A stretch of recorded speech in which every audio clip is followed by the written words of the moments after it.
Assalamualaikum warahmatullahi wabarakatuh. Dalam video kali ini, saya dan juga teman-teman saya akan menjelaskan tentang bagaimana cara menyelesaikan suatu persoalan menggunakan algoritma Kruskal, algoritma Prim, dan juga mencari rute menggunakan konsep Euler. Untuk lebih lengkapnya, mari kita simak video berikut. Soal yang pertama mengenai algoritma Kruskal yang akan dijelaskan oleh saya, Nadia Yunanda Anastasia, dengan NIM 2300006003. Soal yang pertama yaitu pemerintah daerah di wilayah pegunungan berencana membangun jalan yang menghubungkan beberapa desa terpencil, yaitu desa A, desa B, desa C, desa D, desa E, desa F, desa G, dan desa H. Karena medan yang sulit, pembangunan jalan antar desa memiliki biaya yang berbeda-beda, tergantung pada jarak kondisi geografisnya. Biaya pembangunan jalan antar desa digambarkan seperti pada peta jaringan berikut. Untuk menghemat biaya rancangan, jalan harus efisien atau jaraknya yang paling pendek, namun dapat menghubungkan semua desa terpencil tersebut. Tentukan jarak total yang diperlukan untuk membangun jalan yang dapat menghubungkan setiap desa dengan satuan kilometer. Dalam pengerjaannya, gunakan algoritma Kruskal. Nah, mari kita simak penjelasan untuk menyelesaikan soal berikut ini. Untuk mengerjakan menggunakan algoritma Kruskal, langkah yang pertama yaitu diurutkan terlebih dahulu mulai dari lintasan yang terkecil hingga ke yang terbesar. Yaitu dimulai dari lintasan BC yang mempunyai jarak 1, kemudian lintasan EF yang mempunyai jarak 2, selanjutnya yaitu lintasan GH dengan jarak 2, CD sama dengan 3, BE sama dengan 3, lalu AB sama dengan 4, DF sama dengan 4, AD sama dengan 6, FH sama dengan 7, lalu lintasannya terakhir yaitu lintasan BG dengan jarak 8. Kemudian dari lintasan yang telah diurutkan tersebut, kita akan membuat graf satu per satu. Yaitu yang pertama dimulai dari lintasan dari titik B ke titik C, yaitu lintasan yang mempunyai jarak terpendek dengan jarak yaitu 1. Dibuat menjadi seperti berikut.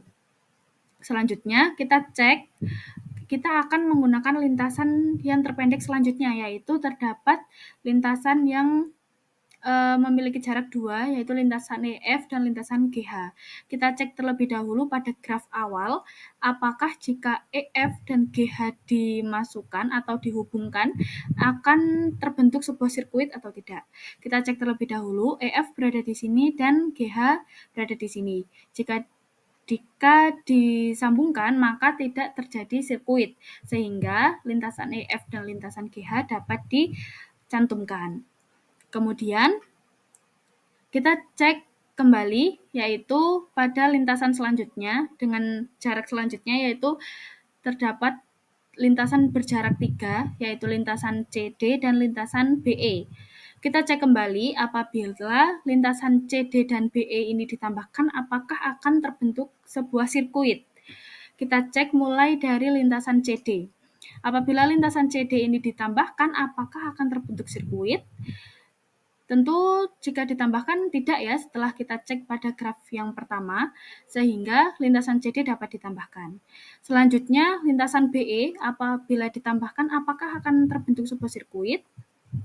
BE menghubungkan titik B dan titik E. Jika ditambahkan, maka tidak terbentuk sebuah sirkuit, sehingga titik atau lintasan BE juga dapat ditambahkan. Menjadi graf seperti berikut. Selanjutnya yaitu kita melihat ke jarak yang di atasnya, yaitu jarak 4 atau lintasan yang memiliki jarak 4, yaitu lintasan AB. Apakah jika lintasan AB ini ditambahkan akan membentuk sirkuit? Kita cek kembali pada graf yang pertama. Lintasan AB jika ditambahkan tidak membentuk sirkuit ya, sehingga lintasan AB ini dapat ditambahkan pada graf. Menjadi graf yang seperti berikut. Jika ditambahkan, maka lintasan AB akan menjadi seperti berikut. Kita lanjut ke lintasan dengan nilai terendah selanjutnya atau nilai terpendek selanjutnya, yaitu lintasan DF dengan jarak 5. Kita cek apakah jika kita menambahkan DF akan terbentuk sebuah sirkuit. DF adalah lintasan yang menghubungkan titik D dan F. Seperti yang dapat kita lihat, apabila DF ini digabungkan atau ditambahkan akan membentuk sirkuit, yaitu dimulai dari D, F, E, B, C, dan kembali lagi ke titik D. Sehingga lintasan DF sama dengan 5 ini tidak dapat dicantumkan atau tidak dapat ditambahkan. Lalu kita lanjut lagi ke lintasan selanjutnya, yaitu lintasan AD sama dengan 6. Lintasan AD sama dengan 6 ini kita cek apakah akan membentuk sebuah sirkuit. Nah, lintasan AD sama dengan 6 berarti lintasan yang menghubungkan dari desa A ke desa D atau titik A ke titik D. Jika ditambahkan tentu akan membuat sirkuit, yaitu dari titik A, D, C, B lalu kembali ke A. Sehingga lintasan lintasan AD ini juga tidak perlu ditambahkan. Lalu kita beralih lagi ke lintasan yang selanjutnya, yaitu lintasan FH sama dengan 7. Kita cek apakah lintasan FH sama dengan 7 ini akan membentuk sebuah sirkuit. FH yaitu lintasan yang menghubungkan titik F dan ke titik H. Jika dilihat pada graf, maka tidak terbentuk sirkuit ya dari lintasan FH ini jika ditambahkan, sehingga lintasan FH ini dapat kita ambil atau dapat kita tambahkan pada graf. Menjadi graf yang seperti berikut ini. Selanjutnya, yaitu kita perlu lihat lintasan BG. Lintasan BG sama dengan 8, yaitu lintasan terakhir atau lintasan yang memiliki jarak terpanjang. Apabila lintasan BG ini ditambahkan, tentu akan membentuk sebuah sirkuit, yaitu dari B, E, F, H, G, lalu kembali ke B. Sehingga lintasan BG ini tidak perlu ditambahkan kembali pada graf, sehingga graf hanya selesai sampai di titik atau di poin E berikut. Dari pengerjaan tadi, dapat kita simpulkan bahwa graf terakhir atau lintasan terpendek yang dapat menghubungkan setiap desa yaitu seperti berikut. Nah, untuk mencari total panjang jalan keseluruhan, yaitu kita dapat menjumlahkan setiap nominal dari panjang lintasannya, yaitu 4 ditambah 1 ditambah 3 ditambah 3 ditambah 2 ditambah 7 kemudian ditambah 2 yang menghasilkan 22 km. Sehingga dapat disimpulkan bahwa panjang total jalan untuk menghubungkan seluruh desa terpencil tersebut adalah sepanjang 22 km. Nah, sekian penjelasan mengenai bagaimana menyelesaikan sebuah persoalan menggunakan algoritma Kruskal. Untuk materi selanjutnya akan disampaikan oleh teman saya mengenai bagaimana kita menyelesaikan suatu persoalan menggunakan algoritma prim. Hai guys, perkenalkan aku Najwa Lelia.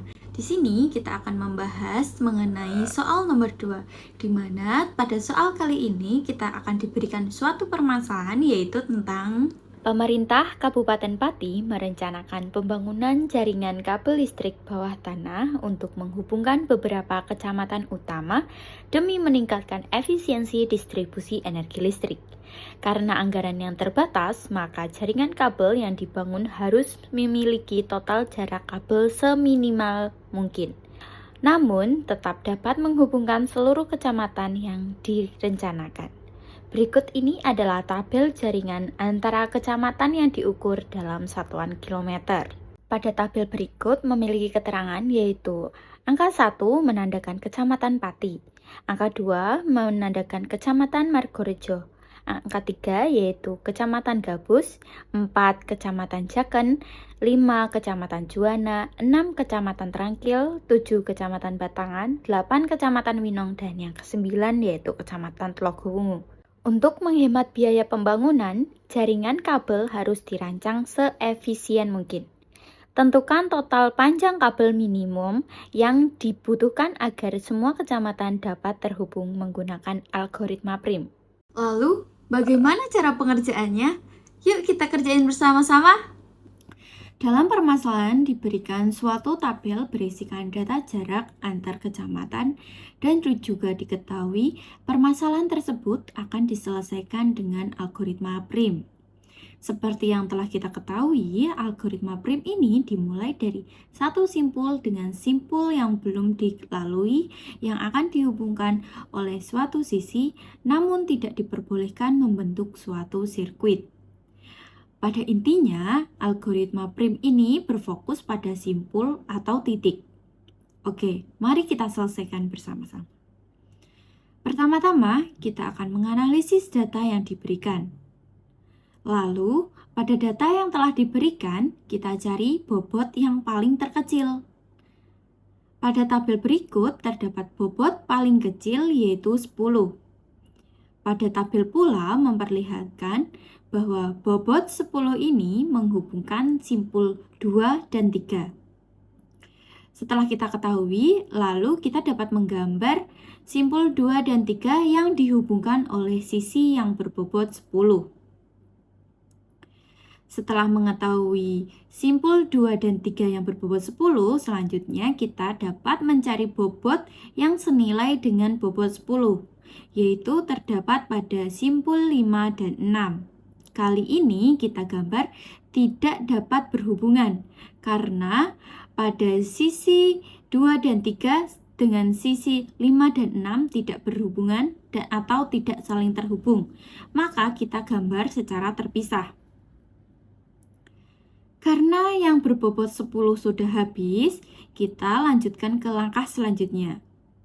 Bobot minimum setelah 10 pada tabel terlihat pada bobot 12. Dalam tabel diketahui bahwa bobot 12 dimiliki oleh simpul 2 yang berhubungan dengan 1. Karena dimulai dari simpul 2, kita dapat menghubungkan dari simpul 2 ke 1. Dan sisi ini berbobot 12. Bobot 12 yang selanjutnya yaitu pada simpul 8 yang berhubungan dengan 9. Karena simpul 8 dan 9 belum tergambar sebelumnya, maka kita gambar sisi tersebut tidak saling terhubung dengan sisi-sisi yang lainnya. Pada langkah ketiga, bobot yang selanjutnya diketahui yaitu bobot 14. Di sini, bobot 14 dimiliki oleh simpul 4 dan 5. Maka kita dapat menarik sisi dari simpul 4 ke simpul 5 yang berbobot 14. Step selanjutnya yaitu bobot setelah bobot 14 adalah bobot 15. Kali ini bobot 15 dimiliki oleh simpul 3 dan 4. Karena simpul 3 dan simpul 4 sudah tergambar sebelumnya, maka kita dapat menarik sisi agar simpul 3 dan 4 terhubung atau saling berhubungan. Lalu kita berikan bobot yaitu bobot 15. Bobot 15 yang selanjutnya yaitu dimiliki oleh simpul 8 dan 7. Maka kita dapat menarik sisi dari simpul 8 seperti ini dan kita beri nama simpul 7 yang berbobot 15. Step berikutnya yaitu step kelima, yaitu kita akan mencari bobot yang nilainya lebih dari bobot 15, yaitu terdapat bobot 16, di mana bobot 16 ini dimiliki oleh simpul 7 dan simpul 5. Karena simpul 7 dan simpul 5 ini telah tergambar, maka kita dapat menarik garis dari simpul 5 ke simpul 7 yang berbobot 16. Setelah kita menggambar suatu graf, maka kita harus mengecek kembali apakah semua simpul sudah terpenuhi. Karena dalam permasalahan diketahui terdapat 9 simpul dan graf yang telah kita gambar ternyata sudah memenuhi 9 simpul, maka kita sudah dapat menghitung total bobot atau total panjang minimum kabel yang dibutuhkan. Setelah menghasilkan suatu graf yang berbobot minimum, maka kita dapat menghitung total bobotnya. Caranya ialah total bobot sama dengan hasil dari bobot-bobot yang telah kita ketahui, yaitu yang pertama ialah bobot 12 ditambah 10 ditambah 15, ditambah 14, ditambah 10, ditambah 16, ditambah 15, dan yang terakhir berbobot 12. Maka dari bobot-bobot itu kita tambahkan yang totalnya ialah 104. Maka dapat disimpulkan bahwa total panjang kabel minimum yang dibutuhkan agar semua kecamatan dapat terhubung adalah 104 km panjang kabel. Bagaimana? Mudah bukan? Soal 2 telah terselesaikan. Selamat mengerjakan soal berikutnya. Oke, baik. Selanjutnya saya Rizka Saya Putri. Di sini saya akan menjelaskan terkait soal atau contoh soal dari Euler. Nah, lebih tepatnya kita akan membuktikan berikut adalah semi Euler atau bisa dilewatin dalam satu kali atau tidak semi Euler. Oke, diketahui bahwa gambar di bawah ini adalah gedung pameran dari UAD Art Gallery yang dimana di kelilingnya ada taman, taman 1, taman 2, taman 3, dan taman 4. Ini semua taman, lalu di dalam gedungnya itu ada WC 1, WC 2, ruangan 1, ruangan 2, ruangan 3, ruangan 4, dan ruangan 5. Yang dimana jika ada garis yang terputus seperti ini artinya bisa dilewati. Nah, selanjutnya, apakah memungkinkan jika seseorang datang ke UAD Art Gallery dapat berkunjung ke semua ruangan termasuk ke WC dan tepat melewati setiap pintu hanya satu kali? Jelaskan alasan Anda.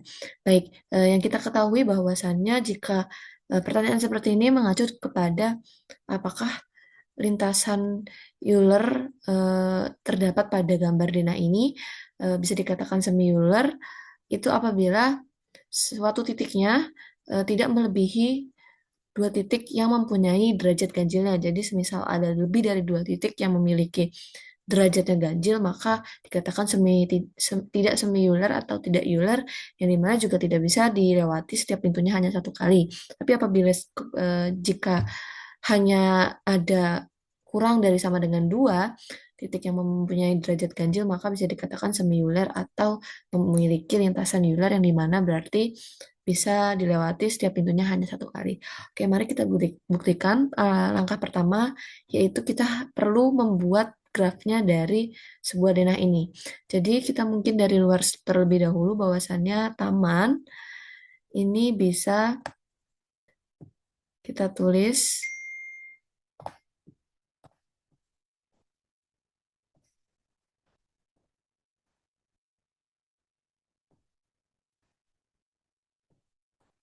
taman.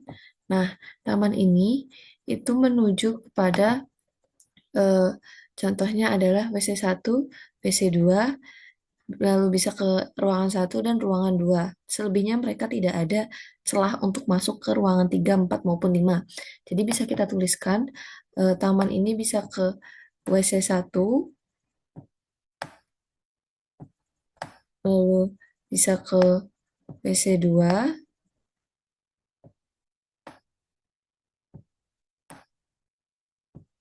lalu bisa ke R1, lalu taman juga bisa ke R2.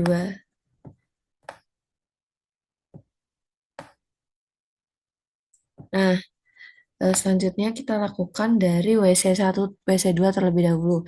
Di sini terlihat bahwa WC 2 hanya bisa dilalui melalui dari taman ke WC 2, namun tidak bisa dari WC 1 ke WC 2 karena di sini sudah ada pembatas antara WC 1 dan WC 2. Artinya mereka tidak bisa saling berkaitan atau saling melewati. Jadi hanya WC 2 ya hanya bisa dilalui dari taman, dan WC 1 hanya bisa melalui dari taman maupun R1. Di sini tentunya kita ke WC 1 itu bisa dari ruangan 1, yang dimana terlihat di sini ada celah dari taman ke R1, itulah kita langsung bisa ke WC 1.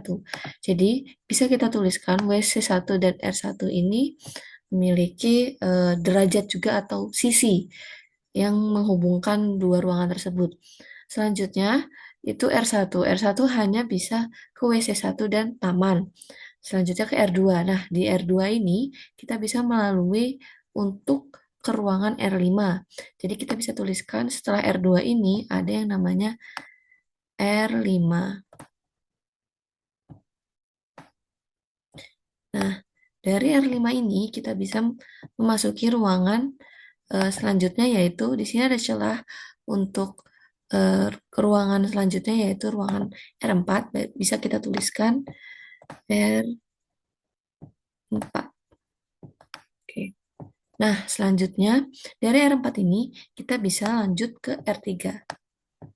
Nah, untuk menjawab soal ini tidak perlu kembali ke titik asal. Jadi hanya bisa, karena pertanyaan adalah apa bisa melewati setiap pintunya hanya satu kali, artinya tidak mesti atau tidak perlu kembali ke titik awal. Jadi cukup seperti ini dan kita bisa eh, menyimpulkan bahwa mulai dari taman itu dia berderajat berapa sampai ruangan-ruangan lainnya. Mari kita tulis satu persatu terlebih dahulu.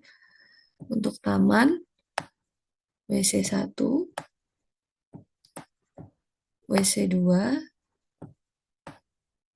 selanjutnya ada R1, selanjutnya ada R2,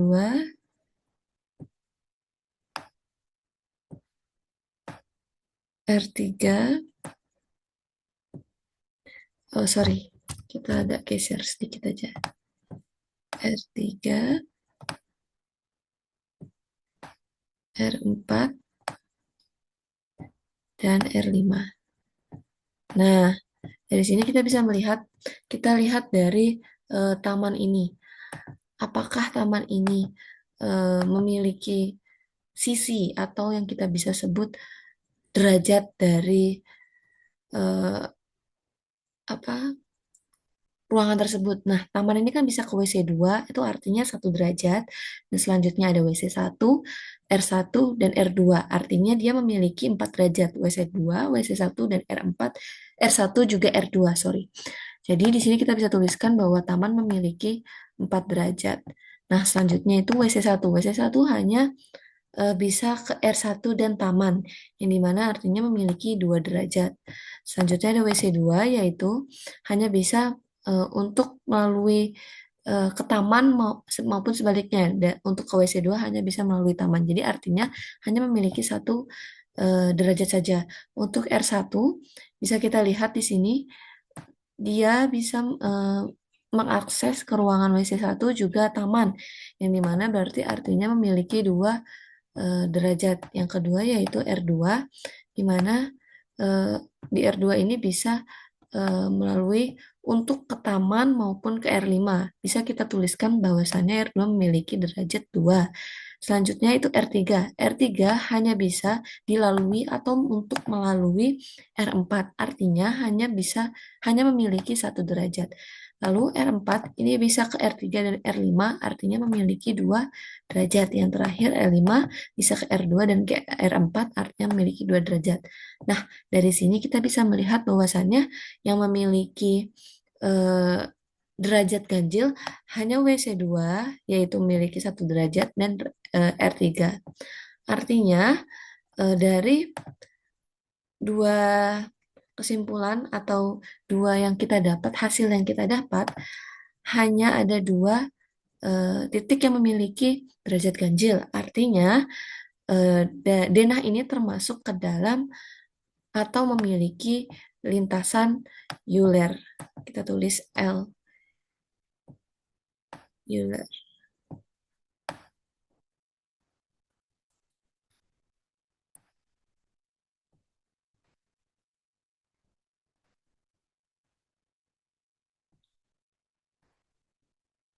Nah, dari sini memenuhi. Artinya, jika memiliki lintasan Euler, itu bisa disimpulkan bahwasannya jika ada seseorang yang datang ke UAD Art Gallery itu dapat berkunjung ke semua ruangan termasuk ke WC dan tepat hanya melewati setiap pintunya 1 kali.